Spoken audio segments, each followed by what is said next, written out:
Hello, it's good to be with you again. Today we're looking at the second book of the Bible, Exodus. Now, an exodus is a bit like an exit when loads of people leave a place at once. Maybe a bit like in the summer holidays, school's finished and all the kids and all the teachers go, yeah, we're going to exodus the school.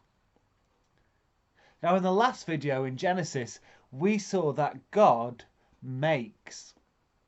Well, in Exodus, we see that God rescues. God rescues. Have you ever been rescued from anything? I remember one time I just started driving a car. I changed cars and I went to fill up at a petrol station, but I got a bit confused. And instead of putting diesel in, I put unleaded petrol in. And I started driving and the engine started making funny noises. And I thought, oh, I've got to stop the car. I've put the wrong petrol in. And I couldn't drive anywhere. I couldn't push the car home. It was too heavy. I couldn't get the petrol out. I needed rescuing. Well, anyway, I called my dad. He's a mechanic, so he came and rescued me. We love stories about rescue, don't we? Me and my family watched the Disney film Moana the other day. She rescues her island from all the plants and animals dying. Well, Exodus tells us that God rescues his people. But what does he rescue them from? Well, he rescues them from slavery. See, remember in Genesis, God made some promises to Abraham. He says, I'm going to promise to make you a great people in a great place, enjoying God's blessing. Well, at the start of Exodus, God's people are a great number. There's loads of them. But they're not in a great place. They're slaves in Egypt. They spend all their days actually slaving away, making bricks and building things for the Egyptians, hammering and building and screwing and all sorts of things. And it was hard. If they didn't work hard enough, they got beaten. It was horrible.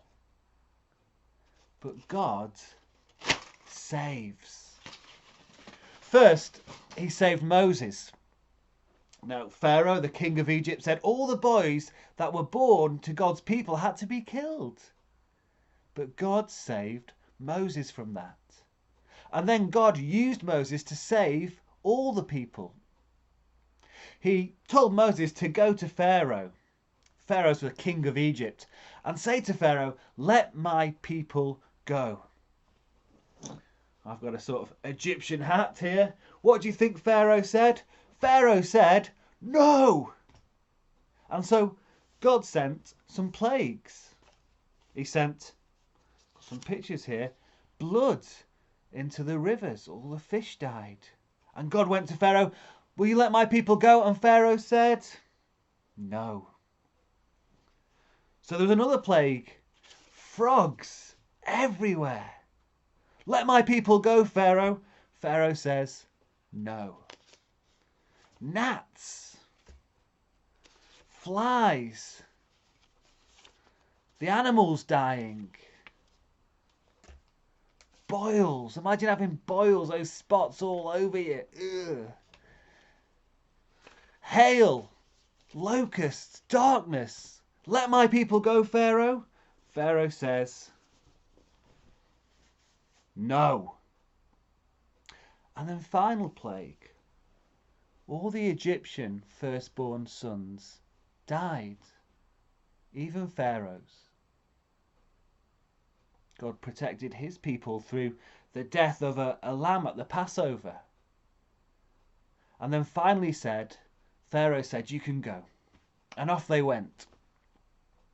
So God's people were escaping, they were being rescued, but then Pharaoh changed his mind. He tried to stop them. But God rescued them through Moses. He blocked off their army from getting to them so that the Egyptians couldn't kill them.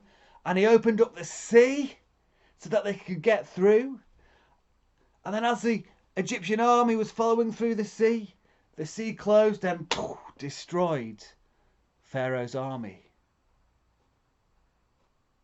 God rescues from slavery through Moses.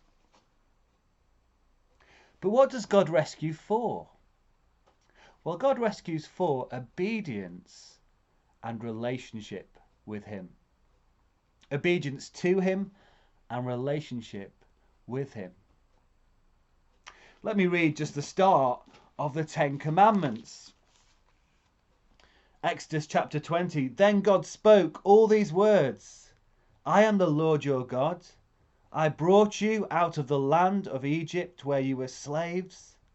You must not have any other gods except me. And then he goes on to give them the commandments, to tell them the best way to live as his people in his world. See, he doesn't want them to make the same mistake as Adam and Eve. They thought they knew better than God how to live in his world, and everything went wrong. Now God rescues and says, live this way. This is the best.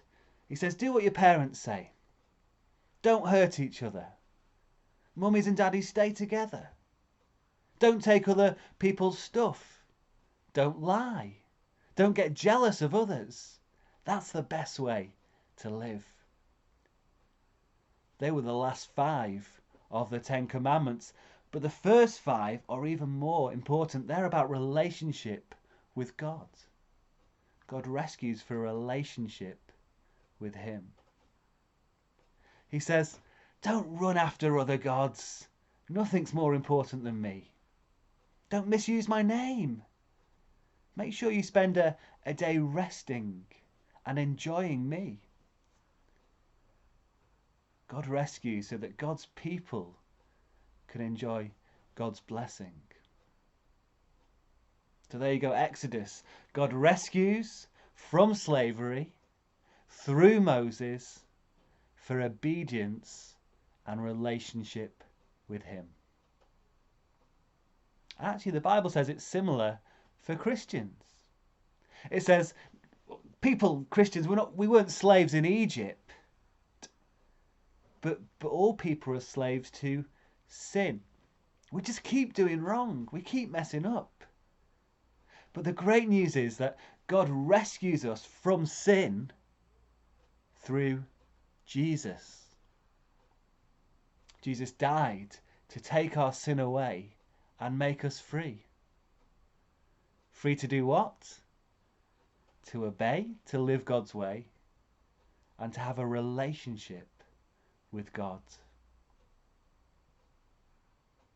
If we trust Jesus, God doesn't live in a place we've built.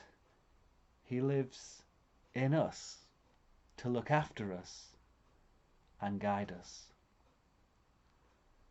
God rescues his people for obedience and relationship with him.